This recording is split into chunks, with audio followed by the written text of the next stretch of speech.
Company उस पर भी अपनी नज़र टिका कर रख रखी है कि कहीं ना कहीं जो परियोजना सरकार द्वारा निकलेगी तो उसके अंदर भी कंपनी बोली लगाने के लिए भी तत्पर तैयारी के साथ बढ़ती जा रही है।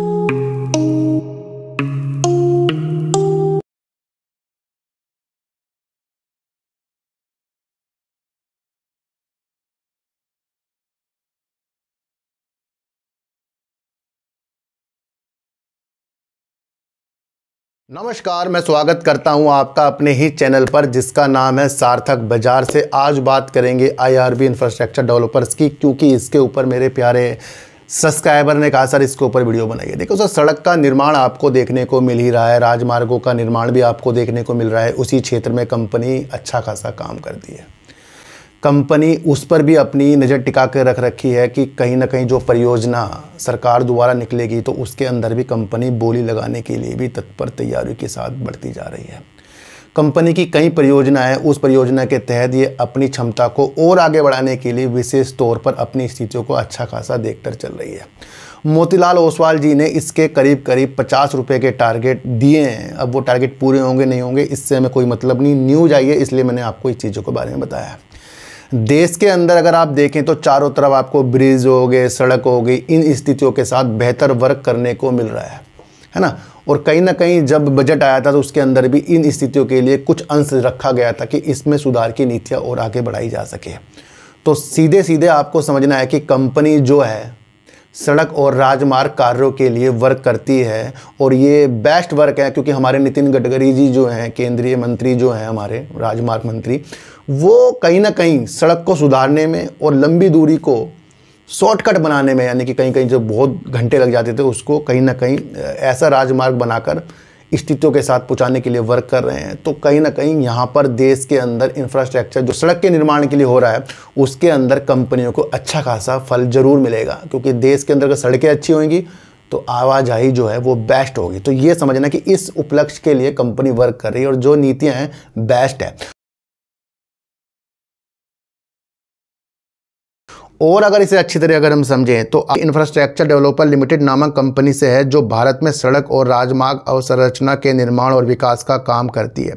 ये कंपनी बिल्ड ऑपरेटर ट्रांसफर यानी बीओटी मॉडल के तहत सड़क परियोजना को विकसित करती है और भारत के परिवहन अवसंरचना के विकास में महत्वपूर्ण भूमिका निभाती है। अगर हम और देखें कि कंपनी क्या क्या काम करती है तो सड़क और राजमार्ग विकास कंपनी भारत भर में बड़ी और तकनीकी रूप से जटिल सड़क और राजमार्ग परियोजना का निर्माण करती है। बीओटी मॉडल, ये build operator transfer BOT model पर काम करती है, जिसका अर्थ है कि परियोजनाएं बनाती है, उन्हें संचालित करती है और फिर उन्हें सरकार को हस्तांतरित करती है। कितनी बड़ी चीज़ है कि परियोजना बना रही है, फिर उसको संचालित भी करती है, फिर सरकार को सौंप देती है। तो बेस्ट न्यूज़ है ये, आप समझ कर चलना, मतलब बेस्ट वर्क है इसका। ये पहली उपलब्धियां अगर हम देखें तो आईआरबी इंफ्रास्ट्रक्चर को कई पहली उपलब्धियां प्राप्त है, जैसे भारत की पहली बीओटी परियोजना प्रदान करना और भारत की पहली एक्सप्रेसवे परियोजना का संचालन व रखरखाव करना। ऐसा टर्नओवर कंपनी ग्रोथ के लिए अपनी पूंजी को पुनर्चक्रण उपयोग करती है, जिसमें अपनी संपत्तियों को बेचकर नए प्रोजेक्ट में निवेश करना शामिल है। और एक न्यूज़ और निकल कर आई है, इस न्यूज़ को अगर आप सोचें हाल ही की न्यूज़ है और इसके अंदर कंपनी अपनी स्थितियों को वृद्धि के आंकड़ों के साथ बता रही है, यानी कि गंगा परियोजना से वित्त वर्ष 2026 में आईआरबी इंफ्रा के टोल संग्रह में दोहरे अंकों की वृद्धि में मदद मिलेगी। यानी कि टोल के लिए भी कंपनी वर्क करती है और इसके लिए वित्त वर्ष 2026 में गंगा परियोजना के साथ आगे बढ़ रही है। निवेश संबंध निदेशक कंपनी की तरफ से कहा गया है कि आईआरबी के पास लगभग 30,000 करोड़ रुपए की स्वस्थ ऑर्डर बुक है।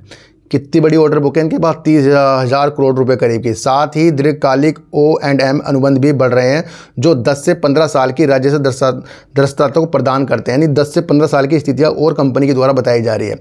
मुंबई स्थित राजमार्ग निर्माण कंपनी आईआरबी इंफ्रास्ट्रक्चर को इस साल अपने निर्माण खंड के लिए लगभग 4,000 करोड़ के राजस्व के साथ टोल संग्रह में दोहरे अंक की वृद्धि की उम्मीद है।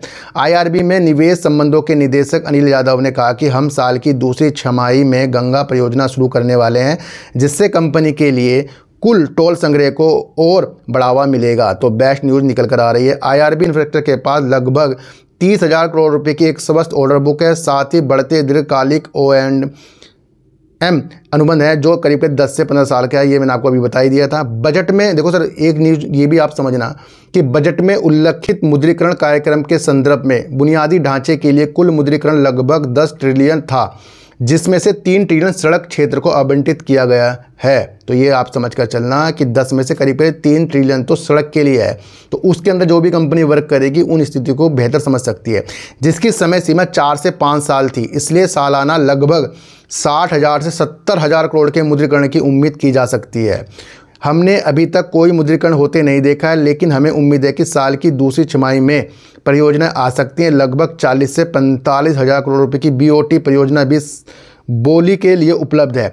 जैसे ही ऐसे अवसर सामने आएंगे हम उनके लिए बोली लगाएंगे। तो कंपनी भैया बीओटी के लिए बोली लगाने के लिए तैयार है, क्योंकि 40 से 45,000 करोड़ रुपए की परियोजना आ सकती है। उसके अंदर से कितनी इनको मिलेगी तो ये बोली लगा कर ही पता करें। तो ये एक आस लगा रहे हैं, यानी दूर की दृष्टि से हमें देखने को मिल रहा है। अच्छा, IRP इंफ्रास्ट्रक्चर न्यूट्रल लक्ष्य जो है 50 रुपये दिया है। किसने दिया है? मोतीलाल ओसवाल जी ने दिया। ये आप समझ कर चलना। और अगर हम स्थिति को और समझें तो बीओटी परियोजना द्वारा संचालित एक मजबूत ऑर्डर बुक और एक मजबूत टेंडर पाइपलाइन के साथ हमें वित्त वर्ष 2025-27 के दौरान लगभग 23% की CAGR राजस्व की उम्मीद है। करीब 50 रुपये के SOTP आधारित TP के साथ दर्शक रहे। तो ये चीज़ें भैया टारगेट के अनुसार आ रही है, आप समझ कर चलना। और ये भी आपको समझना है कि ये जो मनी कंट्रोल की न्यूज़ है उसके अंदर साफ साफ लिखा गया है भैया, कोई भी ऐसा विचार खरीदने बेचने के साथ नहीं है। कोई भी ब्रोकिंग हाउस, रेटिंग एजेंसी द्वारा जो भी चीज़ें की गई हैं वो उनकी अपनी स्थितियाँ हो सकती हैं। इसके अंदर कोई भी स्थितियों को मनी कंट्रोल प्रमाणित विशेषज्ञों की सलाह के अनुसार नहीं करता है। तो ये आप समझ कर चलना कि उनकी स्थितियाँ अपनी हो सकती है। तो ये न्यूज़ है, हमें सिर्फ न्यूज़ पर ही ध्यान रखना चाहिए। मैं आपको इतनी सी एक बात बता दूँ, तो मनी कंट्रोल ने चीज़ें तो हमें सारी बता दी हैं जिससे हमें कुछ अच्छी स्थितियाँ देखने को मिल सकती हैं। और कंपनी के बारे में और इससे ज़्यादा समझना कोई औचित्य नहीं होगा कि हम चार्ट के लेके एनालाइज करें। चार्ट वाली एनालाइज भैया कभी भी फेल हो सकती है, लेकिन जो काम वाली एनालाइज होती है ना, वो कभी ना कभी आगे जाकर सक्सेस ज़रूर होती है। तो ये स्थिति आप देख कर चलना।